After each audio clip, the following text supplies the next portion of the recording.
Welcome to Growing a Fruitful Brand, where we discuss how to create and grow a brand that makes the world a better place for you, your customers, and your employees. I'm Ben Luters, founder and art director of Fruitful Design and Strategy. Clay Vaughan is the owner and founder of Good Agency, formerly Reverent Media, based in the Houston, Texas area. They're a StoryBrand certified agency, much like us. I met Clay a few months ago at a StoryBrand meetup in Nashville and enjoyed our conversation a lot. During that conversation, I discovered that Clay has a podcast of his own called Good Business with Clay Vaughan. We've included a link in our show notes. In October, he released an episode entitled How to Build a Recession-Proof Marketing Plan, and it really resonated with me. Today, Clay tells us more about developing a blue ocean strategy, focusing your core offerings to eliminate competition, and strengthening your processes to be able to weather any storm the economy brings your way. Clay, thanks so much for being on Growing a Fruitful Brand. Absolutely. Happy to be here. Thanks for the invitation. So I met Clay a few months ago at a StoryBrand conference, and we immediately hit it off. Very friendly guy, super awesome. And Raj and I had just launched this podcast, and I looked you up, and you had your own podcast. Is that right? Yeah, sure do. Yeah, Good Business. Really, I just take all the knowledge that I gain and use that as an opportunity to really have great conversations, just like this one, with a lot of smarter people than me. And it's a lot of fun to be able to host that podcast and get to talk about things that you wouldn't normally be able to talk about in business, things like hiring and firing and how to address the economy as it pivots, because we're not all billion-dollar ad budgets that can quote unquote make it through the storms. And so it's good to have somebody in the boat with you. Yeah, well, you had just done an episode about recession-proofing your business, and that was a big hot button issue at the time, and it still is. And you talked about a bunch of stuff on that podcast that I just thought was really great, and I thought it'd be great for our listeners as well. So first of all, you can, of course, go and follow Clay's podcast, Good Business. But at the same time, I'd love for you to get into a little bit today about blue ocean strategy, which you talked a lot about in that episode, Sure. That kind of framework. But before that, any comments on just the economic landscape that we find ourselves in as business owners right now? Yeah. So most of the small businesses that I was working with in Q4 last year, they were feeling the pinch quite dramatically. It was when everyone was like, okay, our budgets are starting to deplete. We're not hitting our goals the way we were expecting to. That's when all of the big Fortune 500 companies were issuing their adjustments to their revenue for the year and profitability. It was just kind of a weird time in Q4 of last year. And then naturally, anytime January comes around, there's this, I say, artificial excitement about the new year. And when I use the word artificial, I mean that people are just kind of forcing themselves into an excitement for the year. Even though things are burning down around you, you're like, yeah, everything's fine. You want a cup of coffee? So I think that's the general sentiment. But I have seen kind of a shift. I keep a really close eye on real estate, not because I'm a real estate expert, but because I know several real estate experts who are really the ones keeping me in the loop, and they're getting some interesting signs. So people who are in a healthy place financially from a cash perspective, they're taking advantage of the softer buyer or softer seller market in real estate. And so that indicates the shift that we were expecting from an overall consumption economy. I mean, we're still seeing side effects from global pandemic and war and all that kind of stuff. But just from an overarching standpoint, the economy's still about where it was in Q4, if not just a little bit worse. But you have that artificial surge at the beginning of the year when all these big companies are flush with their new budgets, and they're wanting to kind of force things to be a little bit different. But the consumer's really feeling it right now, and that obviously drives a lot of our economy. So How has that affected your business? Because everything you're saying sounds like it lines up with our experience. Yeah. Our Q4 was much like that. A lot of people, kind of battening down the hatches, cutting back on their budgets. Our contact form started slowing down for the first time in a long time.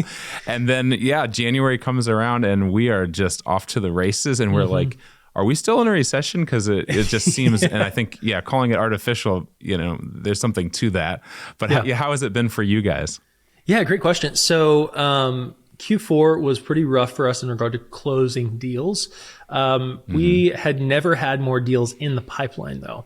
So one of the reasons January has been so good for us at Good Agency is strictly because we had everybody still in the pipeline from Q4 that had not closed. I mean, I think the final number was we were 40% below projections in Q4. I mean, it was a rough quarter for us. But we were around 30% above projections for new leads. So it was just kind of a really strange quarter where people were like, I really want to move on this, but I want to hold on to my cash. And I mean, I'm guilty as charged for that as well. So Q1 is looking a little bit differently just because there's just that mindset shift. It's not like anything has changed. I mean, nothing really has changed. Interest rates are still are getting worse. They're worse. So available cash is harder to find now. I will say we haven't been working with any startups in our business, and the startups we were working with, they kind of got put on ice last year. They're like, you know what? We're going to revisit this when the economy looks a little bit better. So it's really just a matter of making sure that, I mean, just as from business owners' perspective, making sure that you have a good pipeline so that when consumer confidence, whether you're dealing B2B or B2C, I like to say H to H, human to human, because that's really what it is. But when they are ready to move, you want to be there available to help them. That's really good, Clay.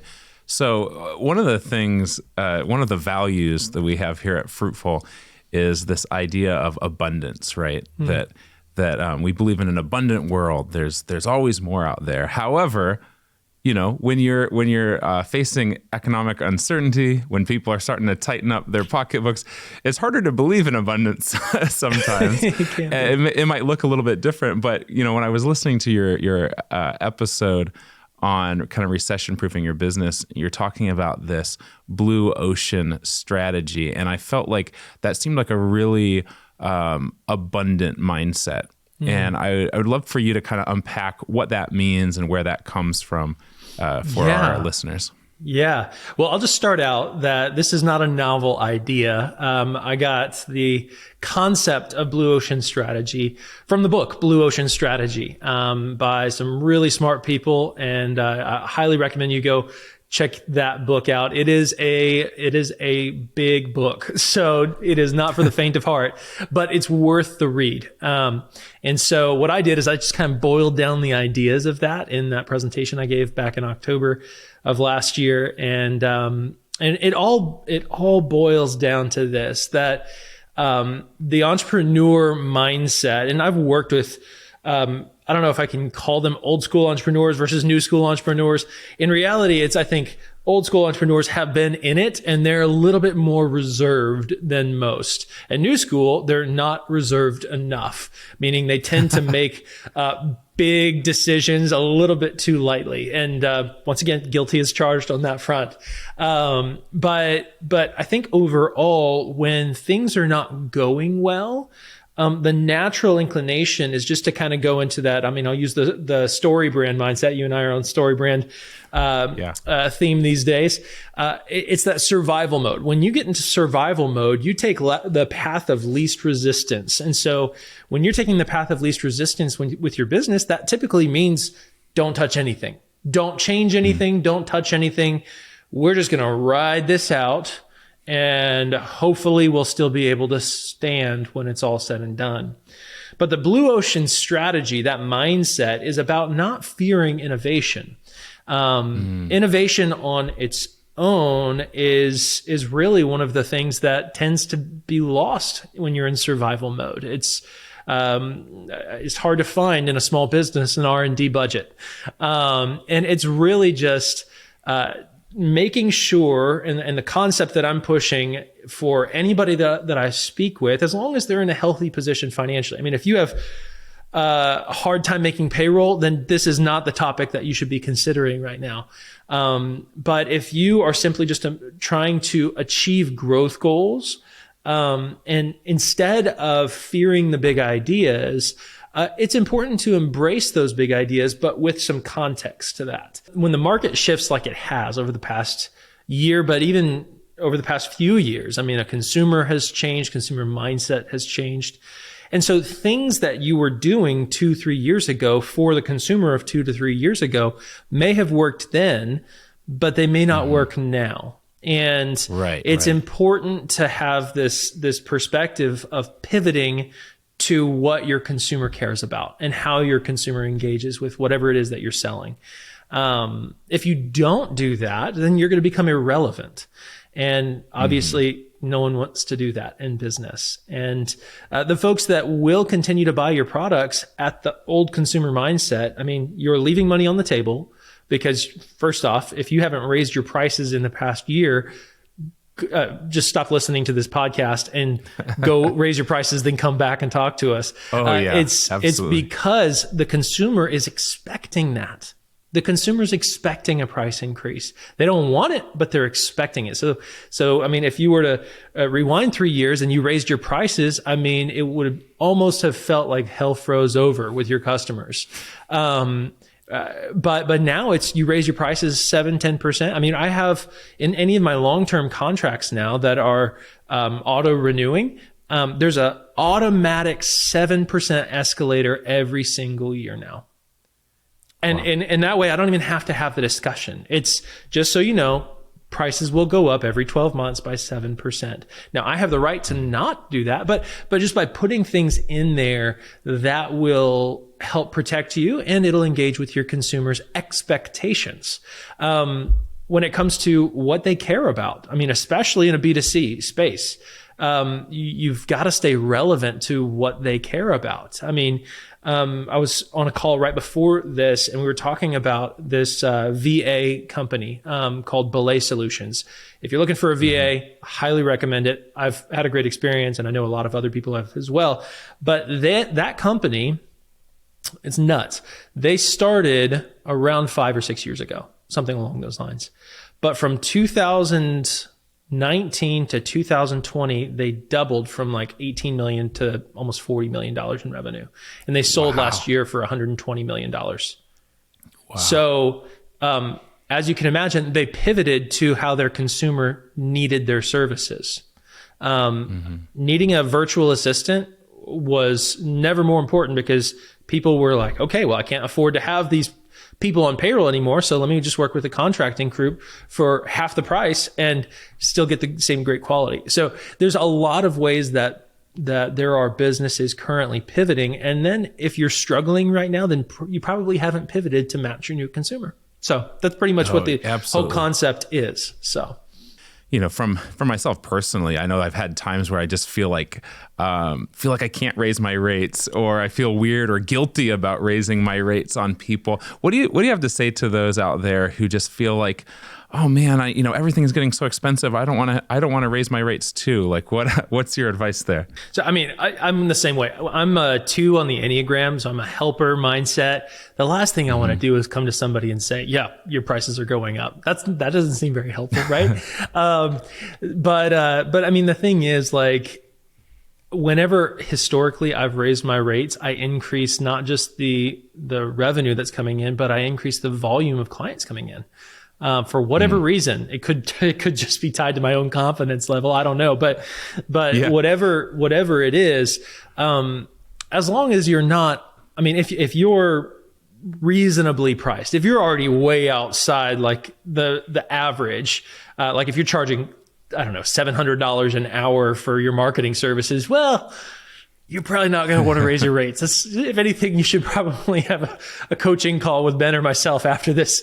But I mean, if you're within the context of like reasonable rates, then a 7% increase or even a 10 to 15% increase is not the end of the world for your client.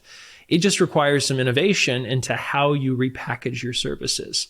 And typically the best thing to do is you not necessarily decrease or increase the number or even maintain the number of services that you're offering for the price. It's just you package it with less for the same price. That's essentially what I mean. If any of you guys are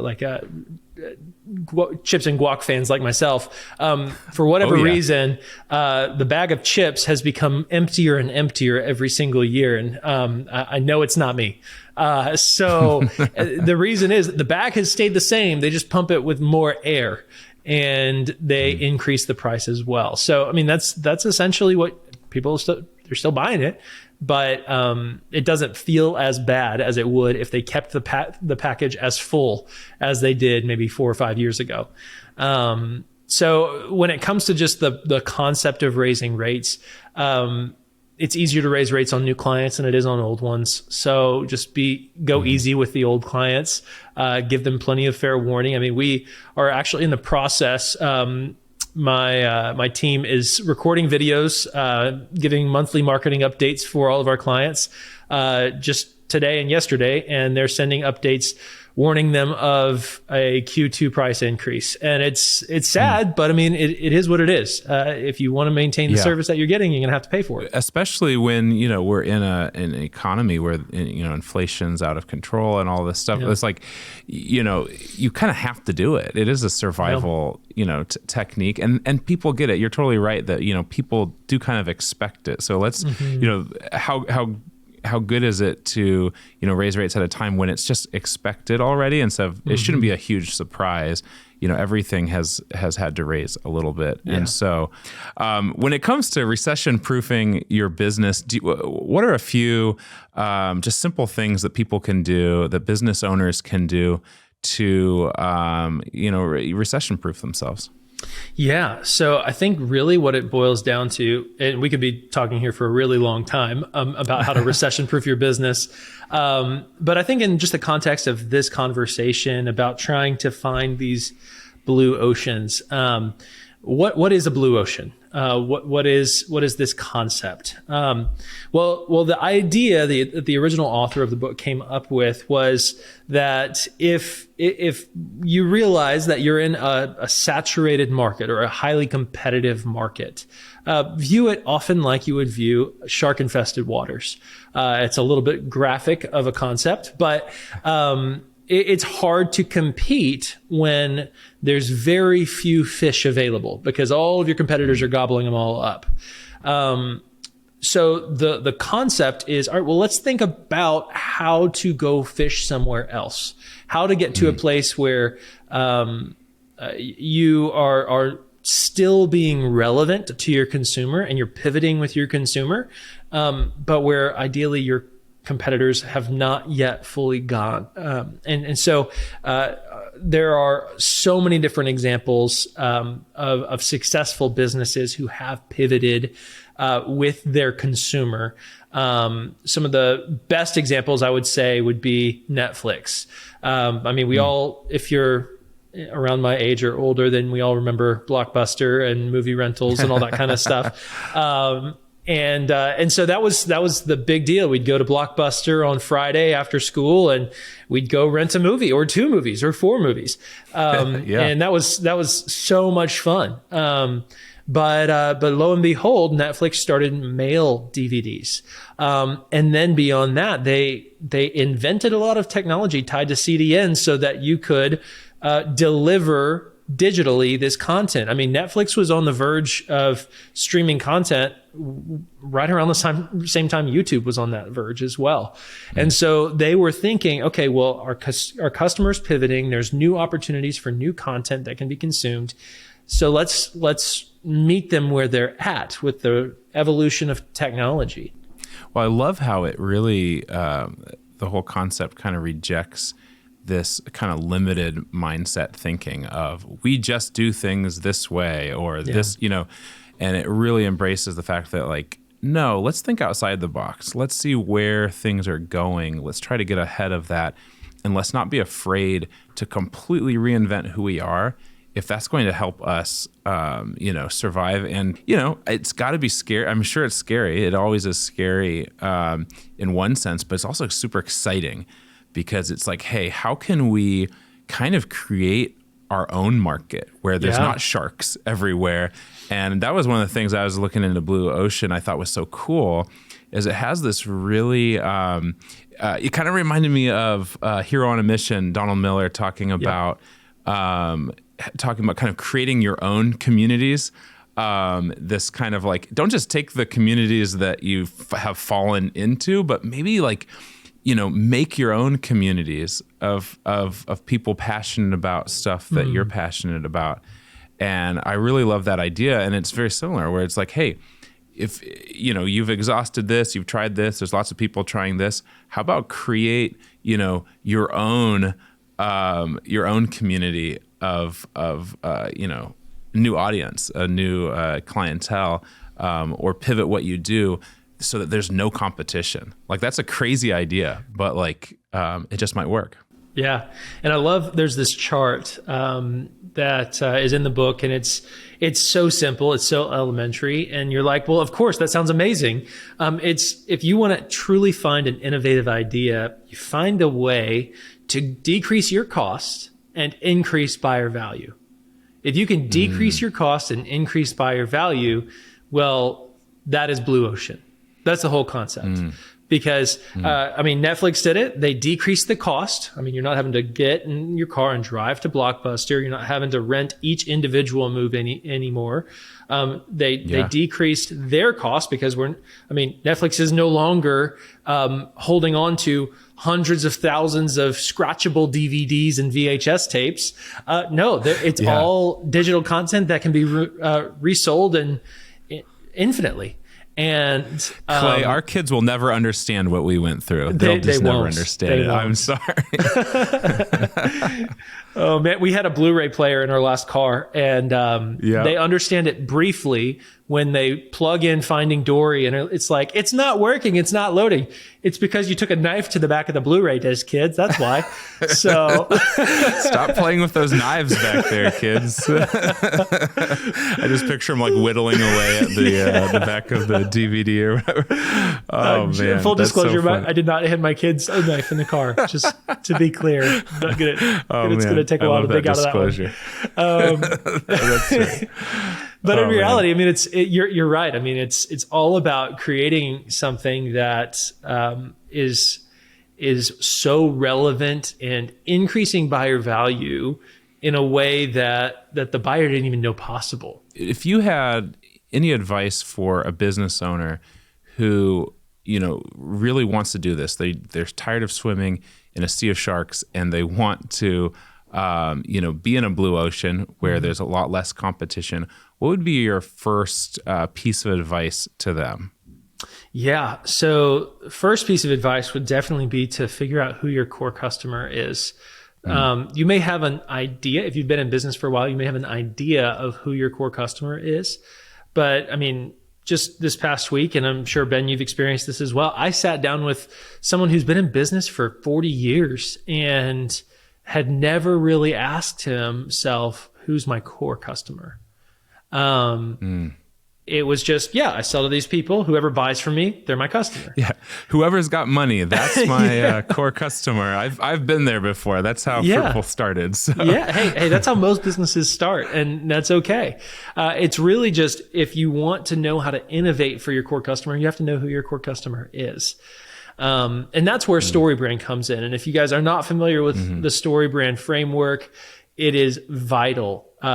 Successfully working with a guide or a certified agency to walk through this process of understanding who your customer is, what they want, the problems they're facing, and so on. Like, all of that needs to be identified. And when you do that, you're going to find yourself in a situation where you know who your current customer is and you know the problem that they're facing. And you'd be surprised how difficult it is to do on your own. I love the analogy that Donald Miller uses. He says it's like trying to read the label on a box from inside that box. And it's very difficult to read it backwards and peering through. So that's why it's so important to bring an outside perspective in, especially when you've been so close to your customer for so long. And I mean, I'll tell you this, anytime we go through the process of messaging and doing that for ourselves, we always bring in somebody who's got an outside perspective. And it's just because it's so difficult to create the message for yourself. But yeah, once you've done that, once you've gone through that process, that's when you have a better grasp of really how to begin this process of identifying what your strategy should be. I mean, I think about even like, you and I starting, our own podcasts too. That's another way to reach new oceans of people and break into new sectors and really kind of embrace that abundant mindset as well. Oh yeah, absolutely. Couldn't agree more with that. I just want to encourage any business owner or leader that's listening in. You don't necessarily have to think that your blue ocean is going to be tied to technology. And technology, I'm sure, will play a role in that, but don't think that it all has to be done in-house. Find partners. I mean, if you think of an idea as it relates to maybe developing a technology that could serve your customers in a new way, well, find another group to partner up with on that. It can be quite expensive to get into a new industry. Unless you're already a full stack development team, you probably don't have the capacity to do that in-house. But it doesn't mean you shouldn't. It just means that you need to get creative about partnerships. And I've seen that play out in my business, partnering in the ad technology space and making sure that when we're trying to find areas in our business to expand, we're not trying to be the best at everything because we can't be. We need to find people who are the best at the areas that they are the best in and say, hey, look, if I think we can partner up on this project, and I mean, get creative with equity sharing or profit sharing or what have you. Because if you fully believe in the idea, then it doesn't matter. I mean, because a blue ocean is very lucrative. I mean, it's what takes businesses out of small business into big business. And so from a technology standpoint, don't get overwhelmed by that. But also don't think that it has to be this extravagant idea either.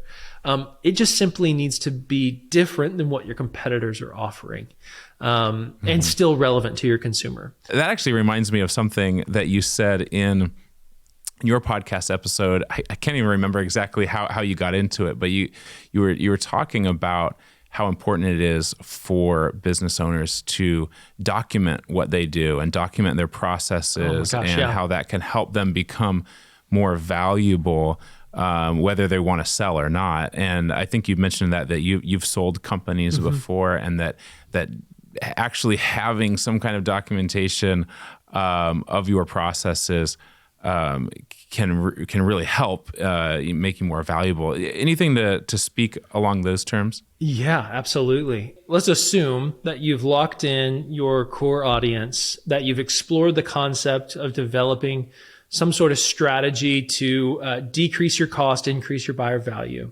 Once you've done that, you want to lock in your proven sales process and then do it. So, and when I say sales process, obviously you need to lock in your sales process, but you want to lock in all the associated processes as well. Because when you go to sell your company, I'm on a Facebook group with probably 150,000 other business owners. And it's essentially a place, if you don't want to go through a broker to sell your business, you go here and you say, hey, I'm selling my business. Who wants to buy it from me? And so I see so many, and I receive so many requests for me to evaluate their pitch deck. And I'm like, hey, look, do you have processes? No. Why do I need those? I don't look at it because there's no value in it. Because the moment that the owner steps away, all of that knowledge goes with them. And so the value in a business, obviously, if we're talking about like a service-based business or a smaller e-commerce or consumer-focused business where your assets might be a little bit more on the limited side and the potential is what you're buying more so than what you actually have. So, I mean, if you're buying into a business or wanting to sell a business and you're wanting it to be at least 7 figures, then you've got to have your processes written down. And it's when you have your processes written down, you can ask any broker out there, it will increase your multiple and the multiple of what your valuation is, meaning your EBITDA multiplier. That will absolutely help you get more for your money. So you may not be interested in selling your business now, but you absolutely plan on retiring at some point. And unless you're planning on building a publicly traded company, it's probably going to need to be sold at some point in time. Yeah. And so if you want to sell, you absolutely need to put all those processes into place. Every step that you take to run your business, to service a client, to send out a product, it all has to be documented as if a third grader was reading it. And so when you do that, a couple benefits will happen. It's not just that you'll be preparing your business for sale, but you're going to start to see areas in your processes that need to be improved. And when your processes improve, well, that improves your bottom line.